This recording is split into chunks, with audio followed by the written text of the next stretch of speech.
학교의 교과 과정을 보면 각 학년과 나이별로, 단계별로 배우는 것이 좀 다릅니다. 똑같이 수학이 있지만 초등학교 1학년이 배우는 수학과 고등학교 3학년이 배우는 수학은 질이 좀 차이가 있습니다. 왜 그렇게 단계를 만들어 놓았냐면요, 똑같은 사람이지만 그 나이대별의 지능과 또 그 정도의 지식을 충분히 습득할 수 있는 어떤 그러한 양에서 그 단계를 나눈 겁니다. 이 정도 나이가 되면 이 정도를 이해할 수 있을 것이다 라고 연구를 해서 단계를 만들어 놓은 겁니다. 교회 안에서도 신앙에 나름대로의 어떤 차이가 좀 있습니다. 분명히 성경에서 이야기하는 하나님의 백성, 그리스도인 이러면 우리가 생각하는 어떤 모습이 있고 신앙적인 어떤 단계가 있다라고 생각하는데, 주변에 함께 신앙생활하는 성도님들이나 아니면 우리 자신을 보면은 뭔가 신앙이 요 정도 있는 수준과 나보다 조금 더 나은 신앙의 어떤 단계, 정확하게 1단계, 2단계 이렇게 나눌 수는 없지만 뭔가 차이가 있다라고 생각이 들지 않습니까? 사도 바울도 그러한 단계에 대해서 이야기를 했습니다. 어떤 사람의 신앙은 어린아이와 같이 젖을 먹는 신앙이 있을 수가 있고, 어떤 사람의 신앙은 단단한 식물을 먹을 수 있는 신앙의 단계가 있다라고 사도 바울도 언급을 했습니다. 결국은 교회 안에서의 신앙도 똑같은 그리스도인이고 똑같은 믿음을 가진 사람이지만 젖을 먹는 사람과 단단한 식물을 먹을 수 있는 어떤 차이가 있다는 것을 우리가 알 수 있습니다. 그러면 젖을 먹는 신앙과 단단한 식물을 먹는 신앙은 어떻게 해서 선이 그어지겠습니까? 우리는 보통 이렇게 생각합니다.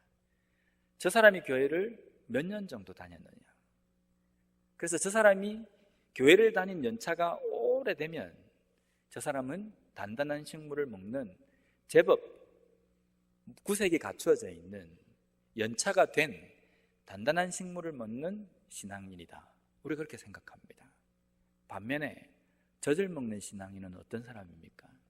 이제 교회를 나온 지 얼마 안 된 사람, 정확하게 몇 년이라고 말을 할 수는 없지만 그렇게 별로 안 된 사람들, 그런 사람들을 우리는 젖을 먹는 신앙이라고 이야기합니다. 이렇게 나눈 것이 맞는 기준입니까? 그렇지 않습니다. 몇 대를 신앙생활을 했건, 교회를 나오고 믿음 생활을 한 지가 몇십 년이 됐건 그 사람이라고 다 단단한 식물을 먹는 신앙인이 아닙니다. 몇십 년을 했고 신앙생활을 몇 대를 이어와도 여전히 젖을 먹는 신앙인이 될 수 있고, 단단한 식물을 소화시키지 못하는 그러한 형편이 있는 사람들도 있습니다.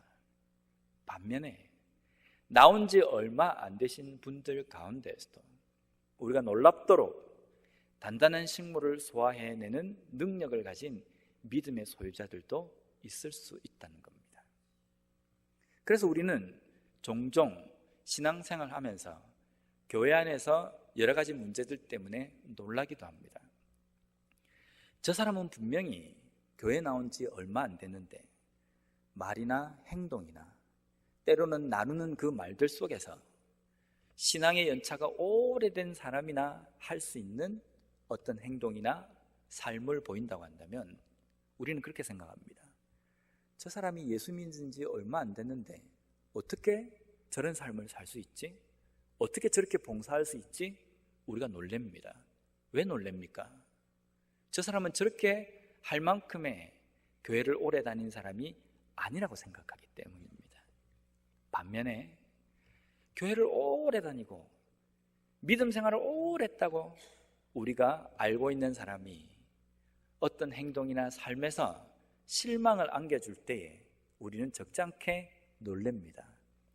왜 그렇습니까?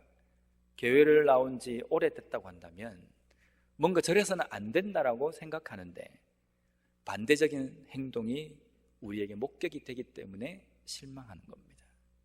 결국은 신앙의 어떤 단계나 어떤 상태, 차이는 교회를 나온 연차로 인하여서 결정되어지는 것이 아닙니다.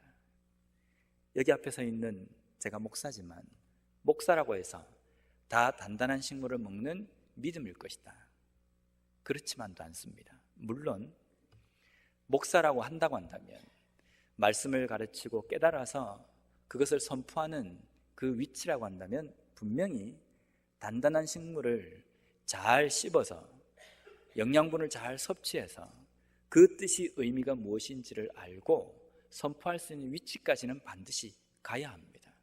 그런데 목사임에도 불구하고 여전히 젖을 먹거나 죽을 먹는 신앙의 상태가 될 수도 있다는 겁니다. 우리의 믿음의 가운데에는 교회에 수많은 사람들이 모여 있지만 믿음의 차이들이 분명히 존재합니다. 근데 그 차이를 직분이나 교회를 나온 횟수나 이런 것으로 결정하면 잘못된 분류입니다.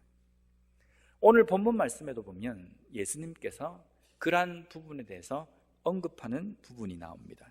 9절 말씀을 한번 보겠습니다. 그들이 산에서 내려올 때에 예수께서 명하여 이르시되 인자가 죽은 자 가운데서 살아나기 전에는 본 것을 아무에게도 이르지 말라 하시니, 1절부터 8절까지 나오는 어떤 사건이 있고 난 다음에 예수님께서 이 9절의 말씀을 이야기하십니다.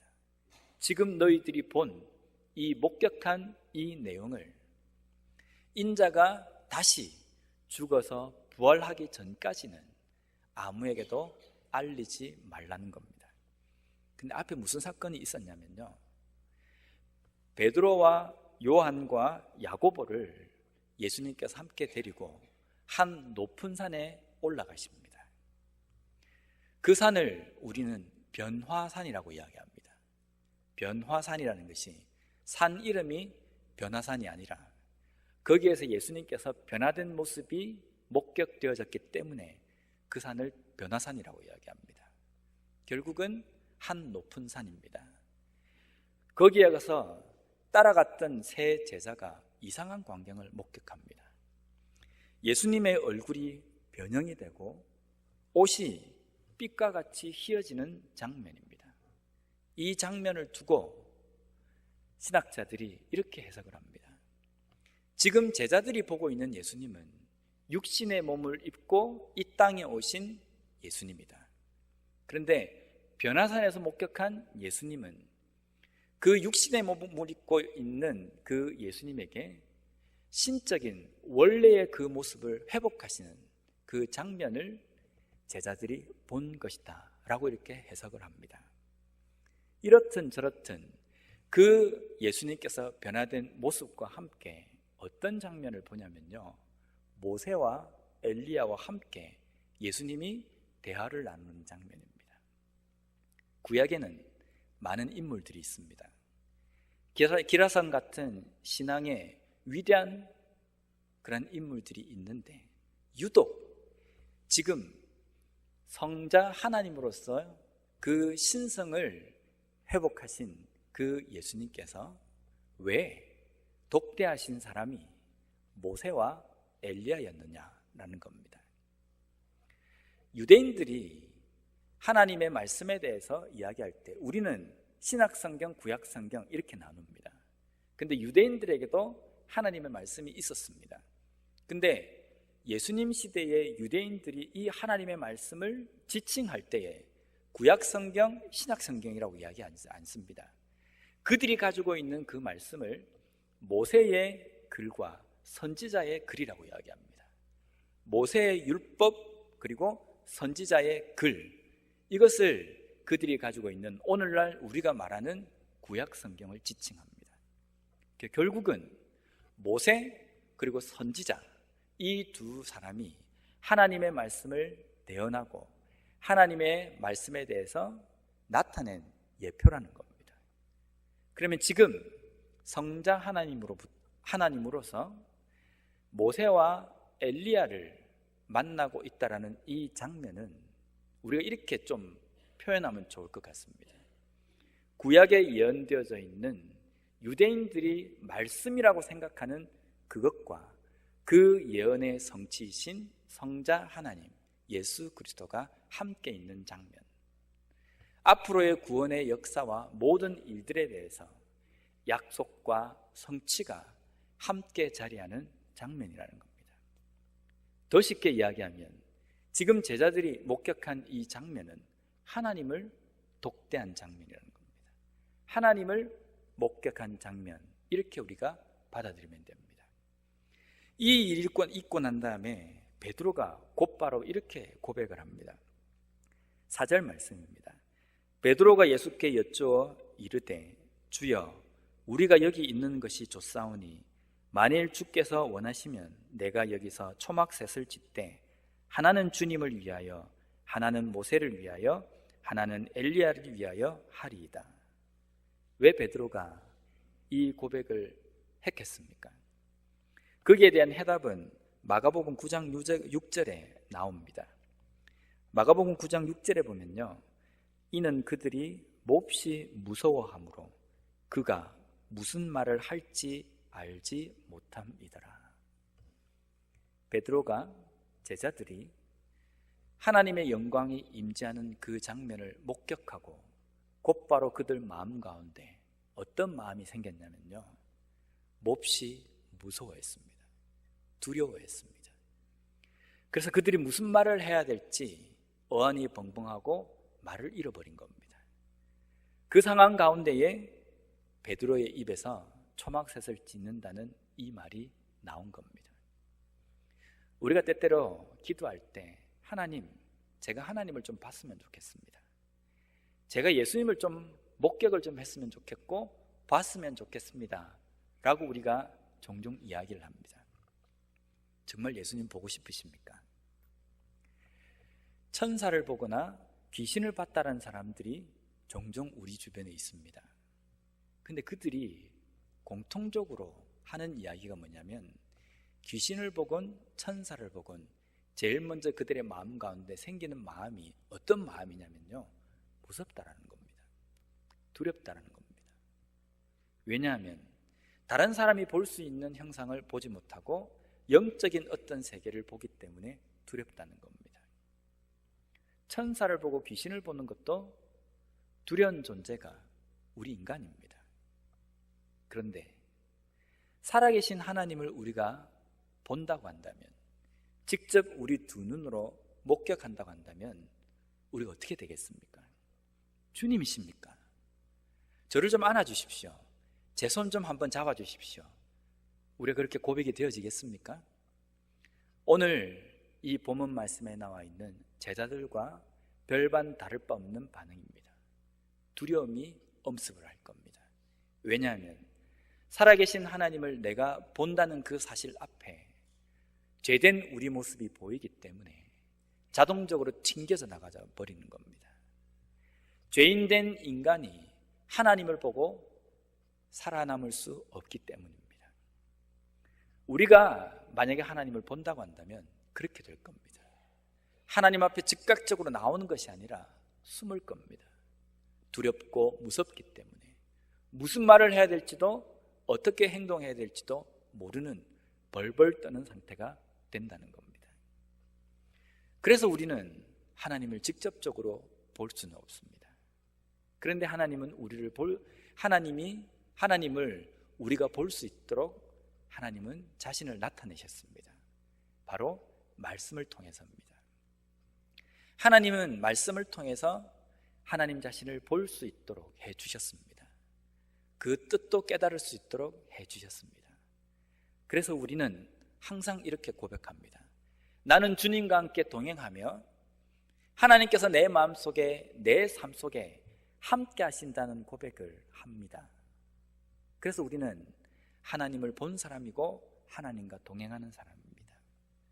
그런데 직접 하나님을 본 사람이 죄 때문에 그 앞에서 꼬꾸라진다고 한다면, 고개를 들 수 없을 정도까지 된다고 한다면, 우리의 삶 속에 역사하시는 하나님이 함께 하신다고 한다면 우리의 삶에 매번 동행하고 있다라는 하나님이 내재하고 계신다라는 그 증거가 어떻게 나타나겠습니까? 가장 기본적인 반응은 매일매일 내 삶 속에 내 죄가 얼마나 큰지를 깨닫는 겁니다. 내가 얼마나 죄인이고 쓸모없는 악인인지를 깨닫는 삶이 지속적으로 이루어진다는 겁니다. 살아계신 하나님과 함께 동행하는 삶인데 어떻게 죄가 있음에도 뻔뻔스럽게 주님과 동행한다라고 이야기할 수 있겠습니까? 적어도 하나님이 성령이 내 삶 속에 있다고 한다면 내 죄가 보여야 됩니다. 깨달아져야 됩니다. 내가 얼마나 연약한 존재인지도 알게 돼야 된다는 겁니다. 만약에 그렇게 되지 않는다고 한다면 점검해야 될 부분이 정말 내 속에 성령께서 계신가, 그 정도까지 의심해 봐야 됩니다. 나는 죄인이 아닌 것 같고, 나는 좀 의로운 것 같고, 나는 아무런 잘못이 없이 나는 착하게 잘 살고 있다라고 생각하는 그것이 착각이 되는 겁니다. 왜냐하면 우리는 죄인이기 때문에, 우리가 죄인이기 때문에 우리 문제를 스스로 해결할 수 없기 때문에 예수님께서 이 땅에 오셔서 우리의 죄를 위해서 대신 죽어주신 겁니다. 대신 죽어주셨고 그 죽어주신 예수님을 붙드는 사람은 하나님께 끝까지 붙들고 가십니다. 근데 그 주님과 함께 동행하고 손을 잡고 가는 사람이라고 한다면 그 십자가를 바라볼 때마다, 예수님을 대면할 때마다 죄가 보여져야 됩니다. 내가 얼마나 심각하고 내가 얼마나 연약하며 내가 얼마나 세상 가운데에 악한 죄인인지를 깨닫게 되는 겁니다. 계속해서 9절 말씀을 한번 보겠습니다. 그들이 산에서 내려올 때에 예수께서 명하여 이르시되 인자가 죽은 자 가운데서 살아나기 전에는 본 것을 아무에게도 이르지 말라 하시니, 본 것을 아무에게도 말하지 말라. 이 말씀은 마태복음 16장에도 등장합니다. 16장 20절 말씀에 보면 이에 제자들에게 경고하사 자기가 그리스도인 것을 아무에게도 이르지 말라 하시니라. 16장에 나와 있는 예수님의 이 당부는 무슨 사건이 있고 난 다음에 일어난 이야기냐면요, 예수님께서 제자들을 부르십니다. 그리고 그들에게 이렇게 질문하십니다. 세상 사람들이 나를 뭐라고 하느냐? 그러니까 제자들이 예수님께 이렇게 대답합니다. 사람들이 예수님을 보면서 선지자 중에 한 사람이라고 그러고, 어떤 사람은 예레미야라고 그러고, 어떤 사람은 엘리야라고 이야기합니다. 그때 예수님께서 제자들을 향해서 이렇게 물으십니다. 그러면 너희들은 나를 누구라 하느냐? 이 질문을 받을 때에 베드로가 그 예수님 앞에 이렇게 대답합니다. 주는 그리스도시요 살아계신 하나님의 아들입니다. 이 고백을 들은 예수님께서 베드로를 칭찬하십니다. 그리고 너에게 그 고백을 하게 한 그것은 너의 혈육도 아니고 너가 지식이 있어서 그것을 깨달은 것이 아니라 성령께서 너로 하여금 그것을 깨닫게 하셨다. 내가 그 고백 위에, 너의 그 반석 위에 교회를 세우겠다라고 예수님께서 말씀하십니다. 그리고 곧바로 오늘 16장 20절 말씀처럼 내가 그리스도인 것을 아무에게도 말하지 말라라고 이야기하십니다. 16장에 나와 있는 그리스도인 것을 알리지 말라, 17장에 나와 있는 너희들이 목격한 것을 그 누구에게도 말하지 말라라고 한 그 이유에 대해서 이렇게 이야기합니다. 당시에 아직 예수님께서 구원의 사역을 이루시기에 때가 아니었기 때문에 그 때까지 기다리라는 의미가 거기에 포함되어 있다는 겁니다. 두 번째로, 지금 있는 이 고백과 그리고 제자들이 목격한 이 내용을 아무리 세상 가운데 이야기를 해도 아직 세상은 그 복음을 깨달을 만한 준비가 되어 있지 않기 때문에 예수님께서 죽었다가 사흘 만에 부활하시고 난 다음에 승천하신 후에 성령을 세상 가운데 보내주신 후에 성령의 보편적인 사역이 일어날 때에 그 성령께서는 예수님께서 선포하신 복음의 내용이 무엇인지도 깨닫게 하시고 제자들로 하여금 그 복음을 외칠 수 있도록 하시고 하나님께서 말씀하신 그 말씀의 뜻이 무엇인지를 알게 하시는 그 영을 줄 때에 예수가 그리스도인 것도 들으면 믿고 깨닫게 될 것이고 또 오늘 이 변화산 사건에 일어난 이 일들도 세상이 알게 될 것이라는 그 이유 때문입니다.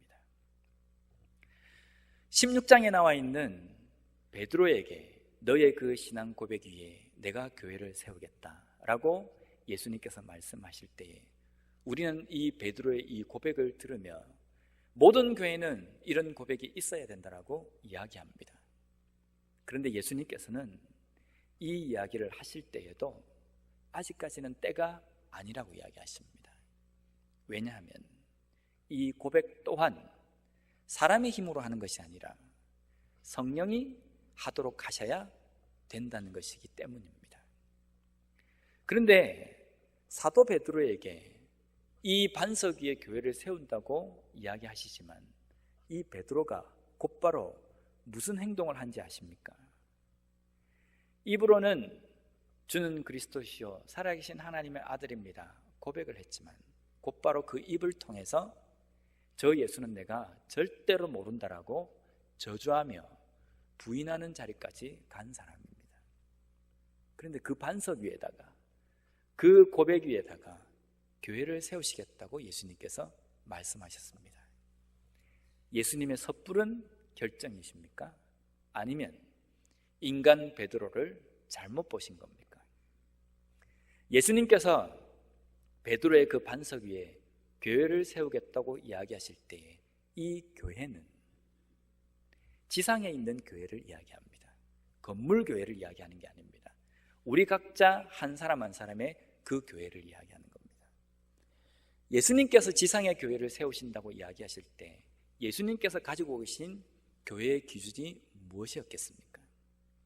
내가 이 베드로의 고백 위에 교회를 세우게 되면 이 교회는 완벽한 교회가 될 것이고 모든 교회가 주는 그리스도시요 살아계신 하나님의 아들입니다 라는 이 신앙 고백 위에 좌로나 우로나 치우치지 않고 오직 완벽한 그 길을 걸어갈 것이다, 이런 기대감에 예수님께서 이 말씀을 하셨겠습니까?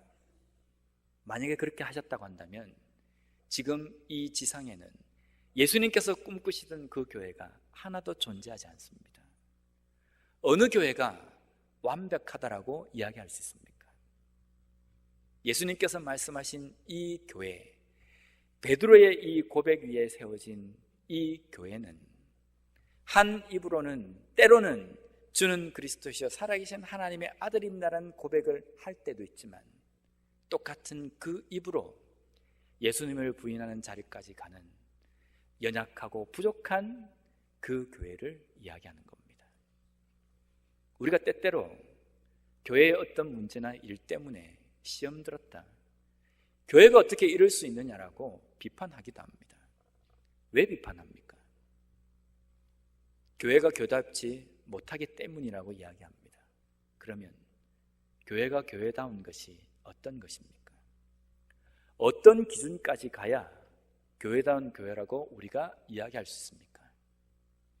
적어도 기본은 해야죠. 그러면 그 기본은 어디까지입니까? 교회가 어느 기본을 해야 기본이 되어져 있는 교회, 교회다운 교회라고 우리가 이야기할 수 있습니까? 만약에 그 기준을 이야기하라 그래도 각자 다 다릅니다. 적어도 교회는 이래야죠. 아니다, 적어도 교회는 이래야 된다. 기준이 다 다릅니다. 그러면 우리가 이야기하는 그 기준, 교회다운 교회의 어떤 선도 정확하게 믿을 수 없는 겁니다. 때로는 우리가 교회에 대해서 실족했다, 시험 들었다, 내가 더러워서 내가 교회 안 나온다, 이런 이야기를 하기도 합니다. 왜 그렇습니까? 그렇게 이야기할 때에 어쩌면 우리의 마음 가운데 교회에 대한 기준이 너무 높이 세워져 있지는 않습니까? 뭔가 교회는 완벽해야 된다는 생각에 사로잡혀 있지는 않습니까? 예수님께서 세우시고자 원했던 그 반석은 주는 그리스도다, 하나님의 아들이다 라고 고백하는 고백도 있었지만, 나는 저 예수를 모른다라고 부인하는, 저주하는 말도 있었습니다. 그 부족함 위에 예수님께서는 교회를 세우셨습니다. 그 부족함 위에 세워진 우리 자신이기 때문에 우리 또한 완벽할 수 없습니다. 신앙적으로 완벽할 수 없습니다. 그렇기 때문에 신약 성경은 오늘날 교회라고 이야기하는 우리가 어떤 영적인 전투를 싸워야 하는지에 대해서 이야기하는 겁니다.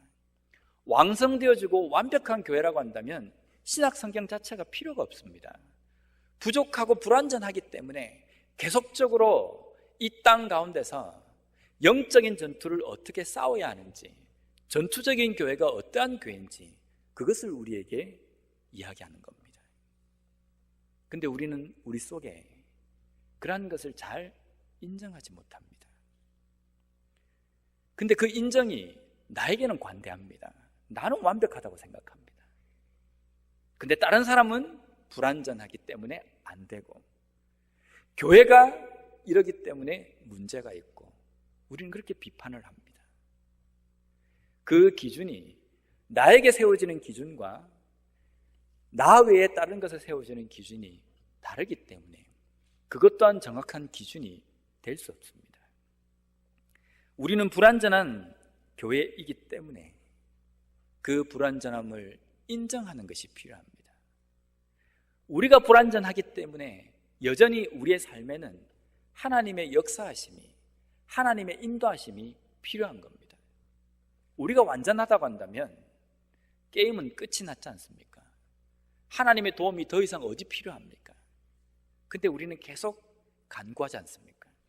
우리는 연약합니다. 우리는 부족합니다. 하나님께서 우리를 주장하시고 우리를 붙들고 나가셔야 합니다. 그 고백하는 이유가 우리 자신의 불완전함을 인정하는 겁니다. 우리 교회 가운데 하나님의 인도하심이 필요합니다 라고 기도하고 고백하는 이유는 우리 교회가 여전히 그 부족함 가운데 있기 때문에, 하나님의 역사하심이 없이는 하나님의 원하시는 대로 나아갈 수 없기 때문에 그 기도를 합니다. 그래서 우리는 교회라는 이 공간 안에 분명히 영적으로 약한 사람도 있고 영적으로 강한 사람도 있다는 것을 인정해야 합니다. 그것을 인정하는 것이 우리가 앞으로 걸어가야 할 길에 대해서 어디로 가야 하는지, 어떤 방향으로 가야 하는지를 깨닫는 첫 번째, 첫 단계라는 겁니다. 계속해서 10절 말씀을 한번 보겠습니다. 제자들이 물어 이르되 그러면 어찌하여 서기관들이 엘리야가 먼저 와야 하리까 하나이까? 유대인들은 메시아가 오기 전에 엘리야가 먼저 온다라고 알고 있습니다. 그것은 말라기서에 예언되어져 있는 내용 때문입니다. 말라기 4장 5절 말씀에 보면요, 보라, 여호와의 크고 두려운 날이 이르기 전에 내가 선지자 엘리야를 너희에게 보내리니.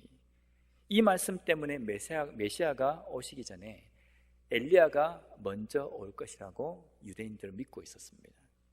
심지어는 엘리야가 바로 메시아일 것이다, 그렇게 생각하는 사람들도 있을 정도였습니다. 그런데 그 엘리야를 사람들이 임의로 대했습니다. 핍박하고 그들의 손으로 죽였습니다. 그게 누구냐면 세례 요한입니다. 세례 요한이 이 땅에 온 이유는 예수님이 탄생하셔서 예수님이 가시는 그 십자가 길을 가기 전에 그 길을 먼저 세상에 알리고 그 길을 좀 다지는 그런 역할을 한 선지자가 세례 요한입니다. 그 세례 요한이 와서 복음을 선포했습니다. 근데 세상 사람들이 이 세례 요한을 어떻게 대우했냐면 12절 말씀에 보면요, 내가 너희에게 말하노니 엘리야가 이미 왔으되 사람들이 알지 못하고 임의로 대우하였도다. 인자도 이와 같이 그들에게 고난을 받으리라 하시니. 예수님께서 예정하시고 구원의 사역을 위해서 계획하신 길이 있습니다. 그 길을 예수님께서 가시기 전에 먼저 세례요한을 앞세워서 보내셨습니다. 세상 사람들에게 예수님께서 가야 할 그 길에 대해서 전초전으로 알려준 겁니다. 세례요한은 자신의 삶을 포기하고 광야에서 살면서 낙타토롯을 입고 메뚜기와 석청을 먹으면서 고난 가운데 살면서 예수님의 그 복음의 길을 전파한 사람입니다. 그리고 나중에는 그 선포 때문에 목숨을 잃는 자리까지 간 사람입니다. 세례요한이 그렇게 해서 세상에서 사라졌습니다. 예수님께서 오늘 이 말씀 가운데 세례요한이 그 길을 갔다, 인자도 곧 그 길을 가게 될 것이다, 그렇지 않습니까? 예수님께서 가실 길을 세례요한이 다지고 간 것이기 때문에 예수님께서도 세례요한이 간 그 길을 가시는 겁니다. 언뜻 보면 세례요한이 간 길을 예수님이 가시는 것처럼 뒷쫓아가는 것처럼 보이지만 원래는 예수님께서 갈 길을 세례요한이 간 겁니다. 중심은 예수님입니다. 세례요한도 복음을 위해서 죽음의 자리까지 갔습니다. 예수님께서도 복음으로써 죽음의 그 길까지 가셨습니다. 예수님께서 이 모습을 보여주시면서 우리에게 뭐라고 말씀하셨습니까? 마태복음 10장 16장 24절에 보면요, 예수님께서 이렇게 말씀하십니다. 이에 예수께서 제자들에게 이르시되 누구든지 나를 따라오려거든 자기를 부인하고 자기 십자가를 지고 나를 따를 것이니라. 세례요한이 예수님이 가신 그 길을 세례요한도 갔고, 그리고 예수님의 제자라고 이야기하는 우리도 또한 그 길을 가야 한다라고 이야기하십니다. 이 길은 선택사항의 길이 아니라 제자라고 한다면, 교회라고 이야기한다면 이 길을 반드시 가야 된다는 겁니다. 이 길이 어떤 길입니까? 주일만 교회 오면 되는 그 길이 십자가의 길입니까? 그렇다고 한다면 예수님께서 죽는 자리에까지 가시지 않았을 겁니다. 예수님께서 죽음으로까지 보여주신 그 십자가의 길은 만만한 길이 아닙니다. 주일만 1시간 나와서 예배드리면 되는 길이 아닙니다. 종교란에다가 기독교라고 적을 수 있는 그 정도의 수준이 아닙니다. 심하게 이야기하면 삶이고 뭐고 다 포기하고 목숨까지 내놓고 가야 할 길이 바로 이 십자가의 길입니다.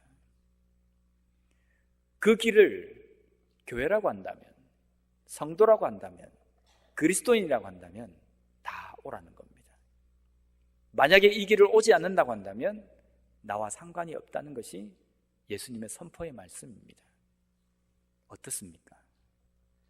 예수님과 상관이 있는 길을 걸어가고 계십니까? 아니면 예수님과 전혀 상관이 없는 길을 걸어가십니까? 십자가의 길이 어떤 길이라고 알고 계십니까? 십자가의 길은 만만한 길이 아닙니다. 우리가 어지간한 각오를 해서도 갈 수 없는 길입니다. 이 길을 교회인 우리가 걸어가고 있습니다. 걸어가는데 우리는 항상 이 길을 걸어가면서 무슨 생각을 하는지 아십니까?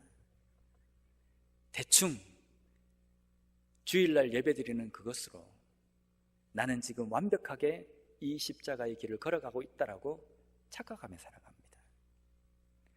내가 목사기 때문에 내가 좀 신앙적으로 다른 사람들이 볼 때에 좀 대단한 사람이라고 말해주기 때문에 나는 이 십자가의 길을 걸어가고 있다라고 뻔뻔스럽게 이야기하며 살아가는 이 시대입니다.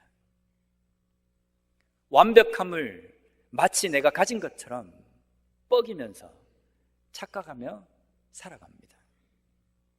거기에 어디 하나님이 나를 인도하셔야만 된다, 나는 여전히 부족하고 나는 여전히 연약하기 때문에, 나는 여전히 죄인이기 때문에 하나님이 나를 끌고 가시지 않으면 이 십자가의 길에 몇만 분의 1도 내가 갈 수 없다라는 그 고백을 우리는 잘 하지 않습니다. 마치 나는 수도자가 고행을 통해서 구원받으려고 하는 것처럼 그런 생각으로 이 십자가의 길을 덤벼듭니다. 그랬다가는 큰 코 다칠 수 있습니다. 우리는 죽었다 깨어나도 이 길을 갈 수 없습니다. 우리의 힘으로 갈 수 없습니다. 우리의 힘으로 갈 수 없기 때문에 성령께서 우리를 끌고 가셔야 됩니다. 하나님이 우리를 견고하게 붙들고 이 길을 가게 하셔야지만이 이 길을 갈 수 있습니다. 그렇다고 한다면 우리가 지금 현재 우리의 삶에서 하나님 앞에 끊임없이 고백해야 될 내용은 나는 부족합니다. 나는 안 됩니다. 나는 완벽하지 않습니다. 우리에게는 여전히 부족합니다. 이 고백이 우리의 입에서 줄줄줄 나와야 됩니다. 근데 잘 나오지 않지 않습니까? 왜 그런지 아십니까? 하나님을 제대로 만나지 못했기 때문입니다. 변화산에서 하나님의 그 영광을 처음으로 눈으로 목격한 사람들의 반응은 벌벌 떨었습니다. 자신들의 죄 때문에, 죄인인 그 존재 때문에 차마 그것을 볼 수 없었습니다. 하나님을 보면 이래 됩니다. 예수님을 진정으로 만난 사람이라고 한다면 예수님 앞에서 뻔뻔스러울 수가 없습니다. 쥐구멍이라도 내가 숨고 싶은 생각으로 내가 얼마나 죄인인지를 깨닫게 되는 겁니다. 내가 여전히 완벽하고 내가 여전히 뭔가 됐다라고 생각하고 내가 여전히 뭔가 선 사람이라고 생각하는 나 자신의 성령께서 역사하셔야 깨지는 겁니다. 그 성령의 역사심을 만나면 내가 얼마나 연약하고 죄인인지를 알게 되고 연약함을 고백하는 그 삶 가운데 성령께서 역사하셔서 그 연약한 사람, 세상 사람들이 저 젖을 먹는 사람 이렇게 이야기하는 사람도 성령께서 이끄시면 그 십자가의 길을 과감하게 갈 수 있게 되는 겁니다. 교회는 연약합니다. 완벽할 수 없습니다. 연약한 교회 가운데 우리 자신이 있습니다. 그래서 나도 여전히 완벽할 수 없고 연약한 존재입니다.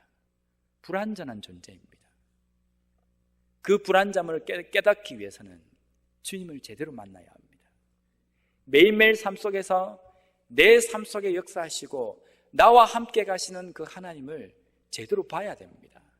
봐야 죄가 드러나고 죄가 드러나야 내가 얼마나 연약하고 죄인인지 알게 되고 그걸 알아야 하나님의 도우심이 성령의 역사하심이 필요한 것을 알게 되고 그것을 알아야 그것을 깨닫고 성령께서 나를 인도하셔야 오늘 우리가 가야 할 그 길을 그 십자가의 길을 세례 요한도 갔고 주님도 가셨던 그 길을 우리도 곧 뒤쫓아 갈 수 있는 겁니다. 이 과정이 없다고 한다면 아무리 우리가 입을 통해서 나는 목사다, 나는 장로다, 나는 권사다, 나는 집사다, 나는 교회 다닌 지 몇십 년이 되었다 이야기해도 우리가 지금 가고 있는 그 길이 십자가의 길이 아닙니다.